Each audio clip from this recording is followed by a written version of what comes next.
স্বামীর সম্মান বুঝবে। সারাদিন স্বামী বাহির থেকে কষ্ট পরিশ্রম করে বাসায় ঢুকে, তার চেহারা দেখলেই যেন সব পরিশ্রম ভুলে যায়, এমন হবে স্ত্রী। ঘরে ঢুকেই খাটাস খুটুস, কথা নাই বার্তা নাই, ঝগড়াঝাটি, হ্যাঁ খাওয়া রেডি করা, যাও খেয়ে নাও। আপনারা কি মনে করেছেন? নবী করিম সাল্লাল্লাহু আলাইহি ওয়াসাল্লাম বলেছেন, আল্লাহর পরে যদি আমি কাউকে সেজদা করার আদেশ করতাম, আমি মেয়েদেরকে বলতাম তারা যেন স্বামীদেরকে সেজদা করে। এখন তো আপনারা সব তসলিমা নাসরিনের ফ্যান হয়ে বসে আছে। ওরা আপনাদেরকে ব্রেইন ওয়াশ করে দিয়েছে। সব ক্ষেত্রে সমান অধিকারের কথা আপনাকে কে বলেছে? কোন কোন ক্ষেত্রে আপনাকে অগ্রাধিকার দেওয়া হয়েছে। আপনি খুঁজছেন সমান অধিকার, আর ইসলাম দিয়েছে অগ্রাধিকার।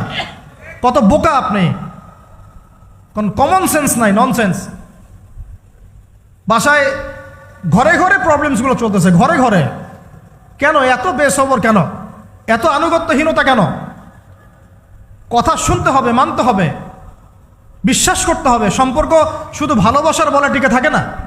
সম্পর্ক টিকে থাকে একে অপরের বিশ্বাসের ফলে, একে অপরের শ্রদ্ধাবোধের উপরে, একে অপরের সম্মান বোধশক্তির উপরে। এগুলোর উপর সম্পর্ক টিকে থাকে। সৌন্দর্য, ভালোবাসা তো আজ আছে কাল নাই। বিশ্বাস, রেসপন্সিবিলিটি, সবর, ইতাআত, এগুলোর উপর সম্পর্ক টিকে থাকে।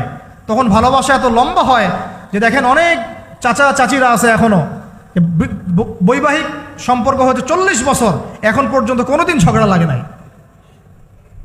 এমনকি ওই চাচিকে আপনি বলেন যে বাসার থেকে অন্য জায়গায় থাকতে, ও স্বামী মরে গেলেও ওই স্বামীর ভিটা ছাড়তে রাজি না। বলছে না, আমি আমার এই স্বামীর ভিটা ছাড়তে রাজি নই।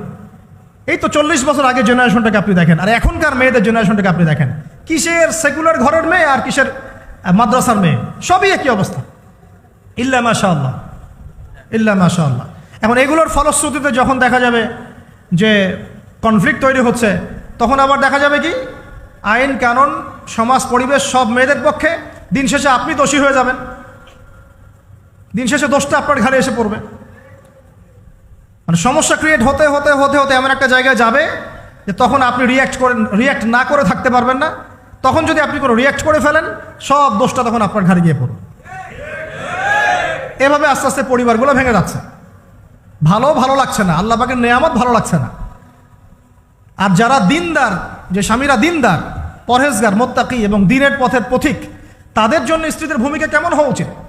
স্বামীকে স্পেস দিতে হবে, তার মাথাটাকে ঠান্ডা রাখতে হবে, তাকে আল্লাহর জন্য ওয়াকফ করে দেওয়া লাগবে যে আমার স্বামী আল্লাহর জন্য, আমার স্বামী উম্মতের সম্পদ।